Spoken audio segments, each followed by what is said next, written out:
계속해서 요한복음을 함께 우리가 주일마다 묵상하고 있습니다. 요한복음을 보면 헷갈리는 이름이 있죠. 그 사람이 바로 요한입니다. 요한복음을 기록한 사람이 있는데 오늘 또 다른 요한이 등장하고 있죠. 여러분, 얼마 전에 우리나라에 통계를 보니까 김씨, 이씨, 박씨가 뭐 한 40%가 되더라고요. 마찬가지입니다. 이스라엘 나라에도 요한이라는 이름이 참으로 많았던 것 같습니다. 자, 우리가 알고 있는 요한복음을 기록한 요한은 누구입니까? 세베대의 아들 요한이죠. 자, 이 세베대 아들 요한이 만난 예수님은 누구셨습니까? 하나님이셨습니다. 완전한 인간의 몸을 입고 오신 완전한 하나님이 바로 그리스도 메시아 예수님이셨습니다. 자, 지난 시간에 우리는 예수님을 하나님으로 받아들이는 사람, 예수님을 나의 주님으로 영접하는 자에게 무슨 권세를 주셨습니까? 자녀됨의 권세를 주셨다. 하나님을 아빠 아버지라 부르면서 아들로 딸로 하나님의 집의 양자로 양녀로 입양이 되는 위대한 권세가 믿는 자에게 주어진 줄로 믿습니다. 자, 오늘은요, 이 두 번째 말씀에 이 두 번째 권세가 있다. 믿는 자마다 죄 사함 받는 권세, 모든 죄에서 깨끗하게 씻음 받는 놀라운 특권을 주어졌다고 말씀해 주셨습니다. 자, 오늘 1장의 29절에 보니까 예수님을 어떤 분이라고 선포했던 그는 누구였습니까? 그는 바로 요한복음을 기록한 세베대의 아들 요한이 아니고 누구였죠? 사가랴의 아들, 제사장으로 살았던 사가랴의 아들이었던 세례 요한이었습니다. 그는 낙타 트롯을 입고 메뚜기와 석청을 먹으면서 유대 광야에서 홀로 지냈습니다. 자신에게 찾아온 많은 사람들에게 물로 세례를 베풀었기 때문에 우리는 그를 세례 요한이라고 부르고 있습니다. 자, 세례 요한이 만난 예수님, 그가 증거했던 예수님은 누구십니까? 29절에 분명하게 선포하고 있습니다. 세상 죄를 지고 가는 하나님의 어린 양이로다. 여러분, 지고 가다라는 말은요, 아이로라는 말입니다. 이 말은 포도나무의 가지를 꺾어버린다, 잘라버린다, 제거해버린다, 없애버렸다라는 말입니다. 여러분, 예수님이 누구십니까? 세상의 모든 죄를 십자가로 지고 가셨고 우리의 모든 죄를 자신의 피로 씻어주시고 제거해 주셨습니다. 완전히 뿌리 뽑아 주셨고 정결하게 만들어 주셨습니다. 예배하는 이 시간, 저와 여러분에게 주신 이 약속의 말씀을 믿음으로 말미암아 죄사함 받는 위대한 권세를 누리시고 죄사함 받은 자답게 온 땅의 수많은 사람들에게 죄사함의 위대한 복을 전하는 형통의 인생이 되시기를 주님의 이름으로 축원합니다. 죄사함의 권세를 누리는 사람, 죄사함의 기쁨으로 살아갈 사람들은 누구입니까? 첫 번째, 29절에 있는 말씀을 함께 읽습니다. 시작. 이튿날 요한이 예수께서 자기에게 나아오심을 보고 이르되 보라, 세상 죄를 지고 가는 하나님의 어린 양이로다. 아멘.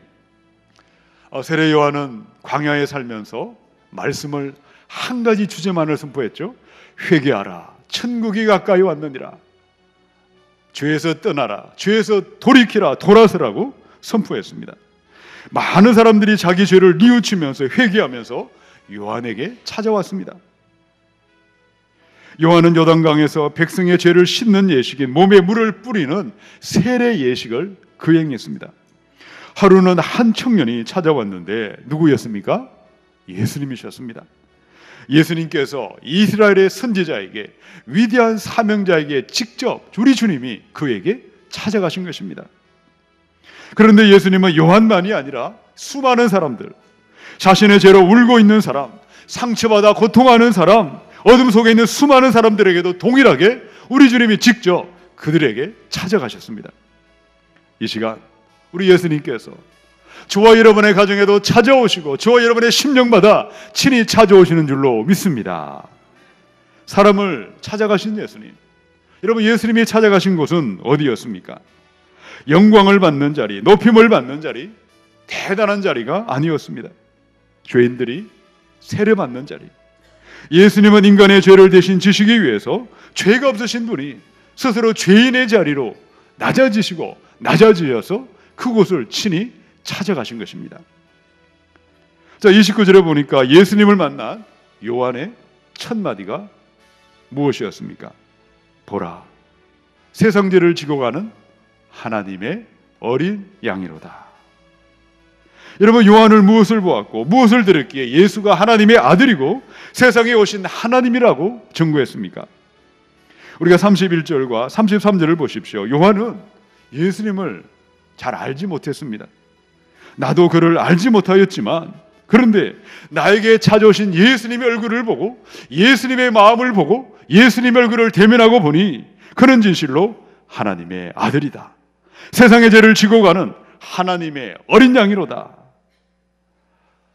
사랑하는 여러분, 이 겸손하신 예수님의 얼굴을 바라보는 사람, 겸손하신 그 모습을 바라보는 사람은 예수의 마음이, 겸손한 그 마음이 우리에게 전달되어 오는 것입니다. 우리가 겸손한 한 사람을 만나게 되면 누구나 우리 안에 있는 돌 같은 강팍한 마음이 눈 녹듯이 녹아내릴 것입니다. 진실한 사람, 그 한 사람을 만나게 되면 가슴은 뭉클해지고 눈물이 나는 것입니다. 그런데 놀랍게도 이 겸손한 예수님을 만났음에도 불구하고 저는 귀신이 들렸다, 귀신의 왕 바알세불을 힘입어 귀신을 쫓아내고 있다, 예수님을 욕하고 비방했던 무리들도 있었습니다. 여러분, 이 차이가 도대체 어디에 있었습니까? 왜 어떤 사람들은 예수님을 보고 그는 하나님의 아들이요 세상의 죄를 지고 가는 하나님의 어린 양이라고 고백하며 죄 사함받는 위대한 권세를 누리고 있고, 왜 또 어떤 사람들은 똑같은 예수님, 동일하신 예수님을 보면서 욕을 하고 비방하고 있고 대적하고 있고 멸망하고 있는 것입니까? 우리 29절 다음에 있는 30절을 함께 보도록 하겠습니다. 시작. 내가 전에 말하기를 내 뒤에 오는 사람이 있는데 나보다 앞선 것은 그가 나보다 먼저 계심이라 한 것이 이 사람을 가리킴이라. 여러분, 예수님 앞에 자기 자신을 바로 아는 사람, 내가 죄 많은 사람이요, 내가 죄인임을 아는 사람들은 그는 나보다 앞서 계신 그리스도이십니다. 그는 나보다 위대하신 분이십니다.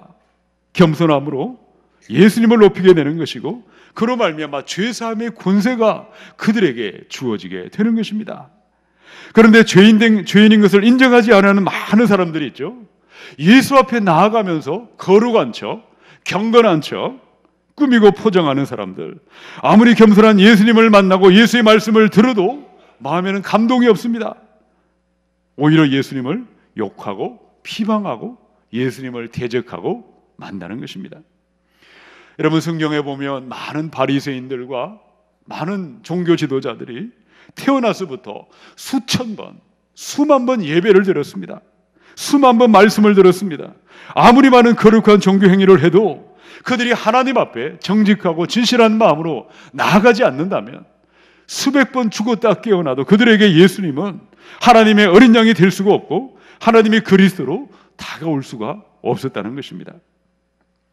사랑하는 성도 여러분, 오늘 어떤 마음을 가지고 우리 주님의 전에 오셨습니까?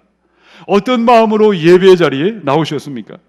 겸손한 마음으로, 진실한 마음으로 정직하게 반응하시기 바랍니다. 나의 죄인됨을 인정하시고 예수님께 나아가야 하겠습니다. 예수님은 이런 분의 7번이라도 자신의 죄인됨을 인정하며 주님 앞에 겸손히 엎드리고 낮아지는 사람들을 일으켜주시고 속죄 은혜를 베풀어 주시는 줄로 믿습니다. 겸손하신 예수님 앞에 겸손한 모습으로, 정직한 모습으로 나아가시기 바랍니다.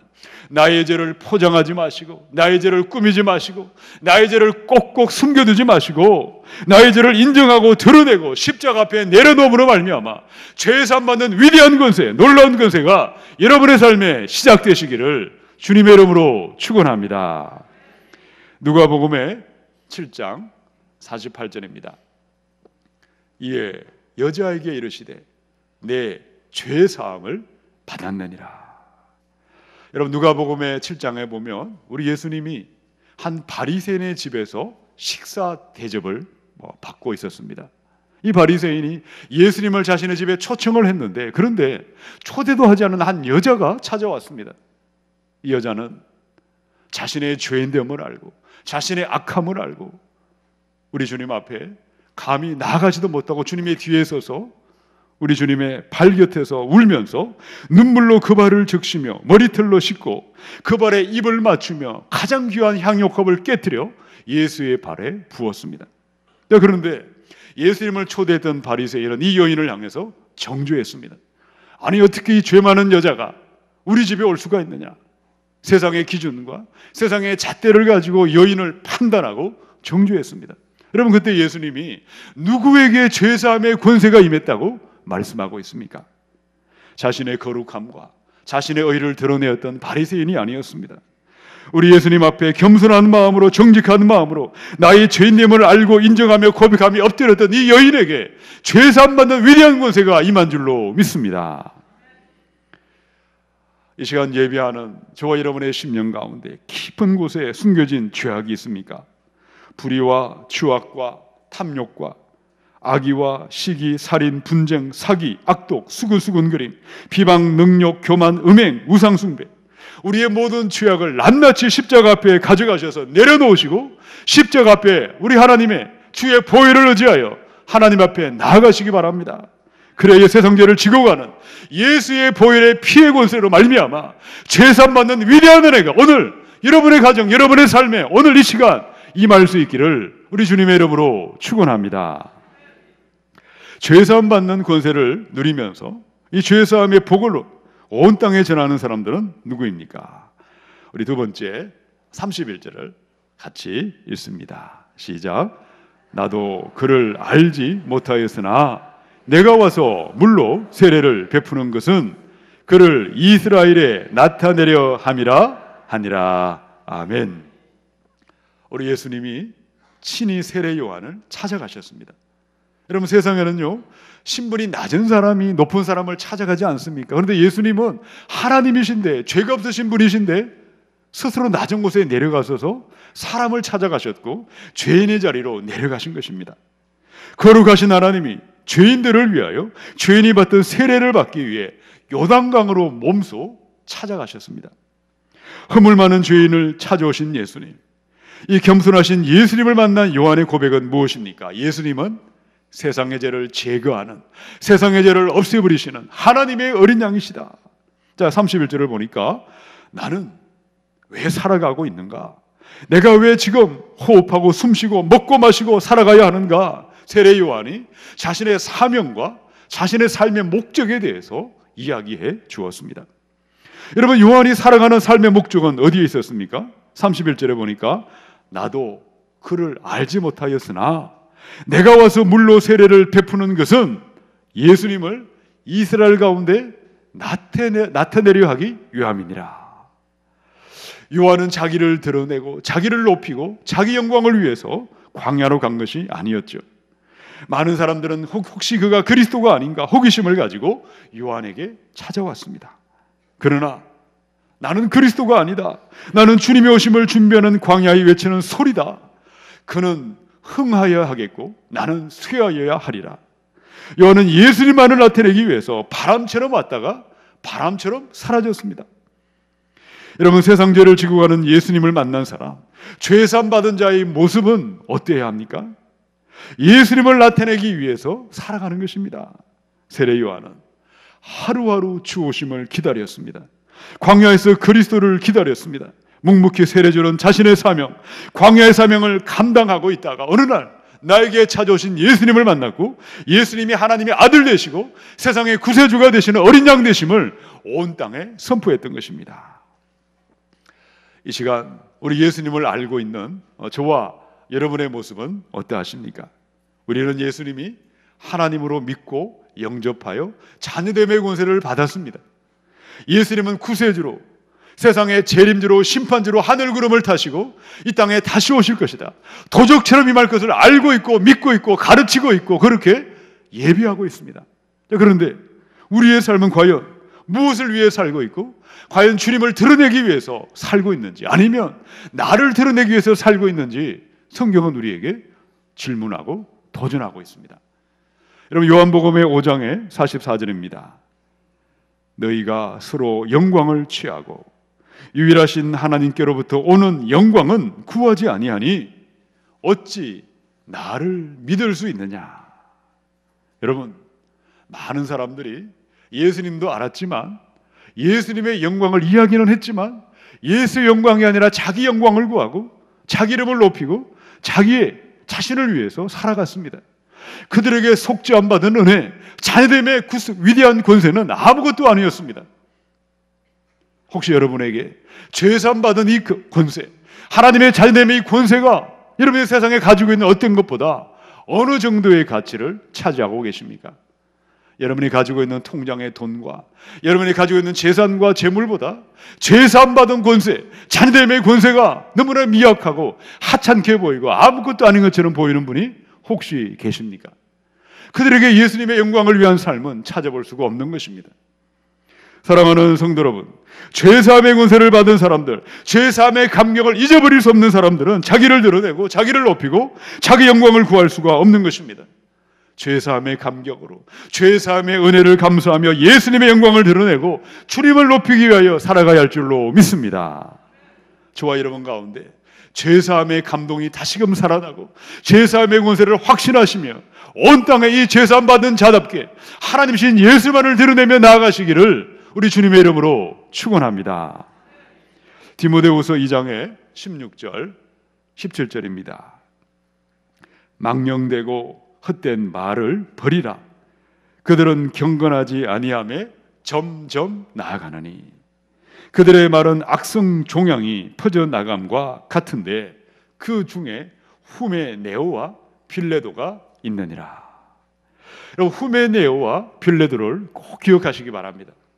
예수님을 믿고 자녀됨의 권세, 죄사함의 권세를 받은 사람들이었습니다. 죄사함의 복이 얼마나 아름답고 소중한지 처음에는 바로 믿었습니다. 바로 예배했습니다. 그리하여 교회 안에 지도자가 되었던 사람들입니다. 그런데 그들의 모습이 점점 안타까운 모습으로 변해가고 말았습니다. 예수의 영광을 구하고 예수님을 드러내고 나타내는 것이 아니라 자기 이름을 나타내고 자기 영광을 구하고 자신의 생각과 주장을 굽히지 아니하다가 병도 믿음이 되고 죄사함의 감격은 사라지고 말았습니다. 그들의 입에는 부정적인 말이 떠날 날이 없었습니다. 죄사함의 은혜가 사라지고 죄사함의 감격이 사라진 사람들의 모습은 어떠했습니까? 많은 사람들을 넘어뜨리고 교회를 어지럽히고 예수 이름에 먹칠을 하는 악성 종양 같은 사람이 되어서 저주와 심판을 받아 멸망하고 말았다는 것이죠. 그러면 성경에는 이런 사람들이 너무나 많이 기록되어 있습니다. 우리는 그 길을 걸어가지 말라고, 바른 믿음의 길을 걸어가라고 우리에게 교훈으로 주신 것입니다. 고린도후서 6장의 9절로 10절입니다. 무명한 자 같으나 유명한 자요, 죽은 자 같으나 보라 우리가 살아있고, 징계를 받은 자 같으나 죽임을 당하지 아니하고, 근심하는 자 같으나 항상 기뻐하고, 가난한 자 같으나 많은 사람을 부유하게 하고, 아무것도 없는 자 같으나 모든 것을 가진 자로다. 이 사람들이 누구일까요? 자녀됨의 권세, 죄사함의 권세를 믿으며 확실하며 죄사함의 감격 가운데 살아가는 사람의 모습은 이런 모습이 되어야 할 줄로 믿습니다. 이 바울의 고백이죠. 예수 만나기 전에 교회를 핍박하고 예수 믿는 성도를 잡아 가두었던 사람이었지만 부활 예수를 만난 다음에 나는 죄인 중에 괴수입니다. 죄사함 받은 권세가 얼마나 아름답고 얼마나 감격한지 그토록 사랑했던 세상의 모든 것을 배설물로 여겼습니다. 이런 배설물을 묵상하며 배설물을 사랑하고 돌아보는 사람이 있습니까? 쳐다보지도 않죠. 하늘의 상류심을 바라보며 오직 예수만을 드러내고 예수의 영광을 위하여 목숨을 걸고 달려갔던 믿음의 모습이 바로 바울의 모습이요, 죄사함의 권세를 믿으며 확신하는 그 감격 가운데 살아가는 저와 여러분의 모습이 되어야 할 줄로 믿습니다. 사랑하는 여러분, 우리 하나님은 이 자양동에 92년 전에 이 자양교회를 세우셨습니다. 왜 교회를 세우고, 왜 목사가 필요하고, 왜 재직이 필요하고, 왜 예배가 필요하고, 왜 성도들이 필요한 것입니까? 예수님의 영광을 드러내고 자녀됨의 권세를 믿고 죄사함의 권세를 믿고 온 땅에 죽어가는 수많은 사람들을 살리기 위하여 저와 여러분을 사명자로 부르신 줄로 믿습니다. 우리 안에 죄사함의 감격, 죄사함 받은 감동이 다시금 살아나고 이 감격과 감동을 가지고 온 땅을 향하여 다시 한번 일어나 나아가시는 저와 여러분이 되시기를 주님의 이름으로 축원합니다. 죄사함의 권세, 죄사함의 축복을 받은 사람들의 모습은 어떠합니까? 자, 세 번째 32절부터 우리 34절까지를 쭉 읽도록 하겠습니다. 시작. 요한이 또 증언하여 이르되 내가 봄에 성령이 비둘기같이 하늘로부터 내려와서 그의 위에 머물렀더라. 나도 그를 알지 못하였으나 나를 보내어 물로 세례를 베풀라 하신 그이가 나에게 말씀하시되 성령이 내려서 누구 위에든지 머무는 것을 보거든 그가 곧 성령으로 세례를 베푸는 이인 줄 알라 하셨기에 내가 보고 증언하였노라 하니라. 아멘. 세례 요한이 만난 우리 예수님은 누구십니까? 요한은 예수님이 무엇을 보았기에 세상 죄를 지고 가는 하나님의 어린 양이요 하나님의 아들이라고 증거했습니까? 여러분 32절에 보니까 요한은 성령이 비둘기같이 하늘로부터 이렇게 내려오는 것을 보게 되었습니다. 성령이 한 사람의 머리에 임하는 것을 보았는데 33절에 보니까 요한은 그가 평소에 세례를 베풀고 있는 동안에 미리 하나님의 음성을 알고 있었고 듣고 있었습니다. 누구 위에든지 하늘에서 성령이 임하고 그 사람 위에 머무는 것을 보게 되거든 너는 그가 성령으로 세례를 주시는 하나님이요 그리스도이심을 기억하라, 명심하라. 여러분 요한은 화려한 세상의 영광을 본 것이 아니었습니다. 말 한마디로 하늘에 천둥이 치고 기적이 일어나는 것을 본 것이 아니었습니다. 요한이 본 것은 무엇이었습니까? 하늘에서 성령님이 오셨습니다. 성령이 예수님에게 임하셨고 머물러 계셨습니다. 그가 물세례가 아니라 성령으로 세례 베푸시는 하나님의 아들이요 메시아인 것을 자신의 입으로 전하고 선포했던 것입니다. 사랑하는 여러분, 우리 예수님은 하나님의 아들이요 세상의 모든 죄를 도말하시는 세상 죄를 지고 가는 하나님의 어린 양이십니다. 그의 피로 우리의 모든 죄를 도말하셨고 씻겨주셨고 믿는 자마다 죄사함의 권세를 부어주십니다. 죄사함의 놀라운 권세를 주신 예수님은 믿는 자들에게 누구든지 성령으로 세례를 베풀어 주십니다. 사도행전의 19장 2절에 보니까 너희가 믿을 때에 성령을 받았느냐. 예수님은 물세례만 알고 물세례만 믿고 물세례에만 머물고 있는 어린아이의 신앙에서 너희는 머물러 있지 말고 성령의 세례를 받고 성령의 충만함으로 날마다 성령으로 살고 성령의 힘과 능력과 권능으로 일하는 사람들, 죄사함 받은 복에서 이제는 성령의 충만한 삶으로 나아가라고 우리에게 도전하고 계십니다. 이 시간 저와 여러분 가운데 성령의 세례가 임하시기를 축원합니다. 성령의 힘과 능력과 권능과 지혜가 물붓듯이 부어주시고 성령의 충만함이 넘쳐나시기를 축원합니다. 사무엘상의 16장 14절입니다. 여호와의 영이 사울에게서 떠나고 여호와께서 부리시는 악령이 그를 번뇌하게 한지라. 사울이라는 청년에게 어느 날 사무엘 선지자가 찾아와서 머리에 기름을 붓자 성령의 세례가 임했습니다. 자, 그런데 어느 날 거룩한 성령님이 더 이상 사울에게 머물러 있지 아니했습니다. 성령이 떠나가고 성령이 소멸되니까 악한 영이, 어둠의 영이 사울에게 덮쳐왔습니다. 여러분, 성령이 떠나가면 어떻게 될까요? 여전히 왕의 자리에는 앉아 있습니다. 여전히 사람들이 보기에 나를 왕으로 대접하고 왕으로 알고 왕으로 높이고 왕으로 인정받고는 있습니다. 그런데 그의 영은 어떠합니까? 날마다 악한 영으로 걱정하고 번뇌하며 살아있으나 시상은 죽어 있는 사람이요 매일매일 지옥이요 저주요 심판 가운데 살아갔던 것입니다. 여러분, 성령님은 죄산 받은 사람들이 저와 여러분이 죄 가운데 살고 죄 가운데 먹고 마시고 죄에서 돌이키지 아니하면 우리 안에 계신 성령님은 탄식하십니다. 회개하지 아니하고 돌이키지 아니하면 점점 성령님이 소멸되고 마침내 사라지는 것입니다. 여러분, 성령이 떠나가면 악한 영이 귀신의 영에 사로잡힐 수밖에 없습니다. 성령이 소멸된 사람, 한때는 성령에 충만하여 예언도 하고 성령에 충만하여 기름 부음을 받았던 이 사울이 성령이 떠나갔을 때 악령이 찾아왔고, 여러분, 사울의 마지막이 어떠한지를 알고 계십니까? 사울은 엔돌에 있는 신접한 여자, 더러운 귀신 들린 무당을 찾아가서 악령을 따라가다가 마침내 이 길보아산에서 세 아들과 함께 처참하게 죽임당하는 멸망하고 말았습니다. 로마서 8장의 13절로 15절입니다. 너희가 육신대로 살면 반드시 죽을 것이로되 영으로서 몸의 행실을 죽이면 살리니 무릇 하나님의 영으로 인도함을 받는 사람은 곧 하나님의 아들이라. 너희는 다시 무서워하는 종의 영을 받지 아니하고 양자의 영을 받았으므로 우리가 아빠 아버지라고 부르짖느니라. 죄사함의 권세를 받은 사람, 성령의 세례를 받은 사람들은요, 육신대로 살아가지 않습니다. 여러분, 육신대로 사는 것은 어떻게 사는 것입니까? 날마다 매일매일 헬스장에 가서 여러분의 알통과 근육을 단련하고 멋진 몸매를 가지고 사는 것을 말하지 않습니다. 육신대로 사는 것은 하나님을 두려워하지 않고 하나님 없이 살아가는 것을 말합니다. 내 하고 싶은 대로 살고 내 본능대로 그렇게 살아가는 것입니다. 말씀과 기도하는 삶, 찬양과 예배와 선교와 봉사하는 삶, 영적인 것에 마음을 쓰지 않고 마음을 두고 있지 않습니다. 그들의 마음은 어디에 있습니까? 집과 재산과 돈과 성공과 쾌락과 향락에 있습니다. 더 편하게 살고 더 즐기며 살고 더 신나게 살고 더 재미있게 사는 것에 온통 마음이 있고 거기에 마음을 쓰고 살아가는 것입니다. 저와 여러분의 영적인 삶을 멀리하게 되면 세상 것을 따라가면 우리의 영은 어떻게 될까요? 내 안에 계신 성령이 탄식하십니다. 선한 양심은 점점 마비되어 가는 것이고 죄를 지어도 아무렇지도 않습니다. 그러나 성령의 사람마다 성령의 힘으로 육신의 본능을 꺾어버리는 것입니다.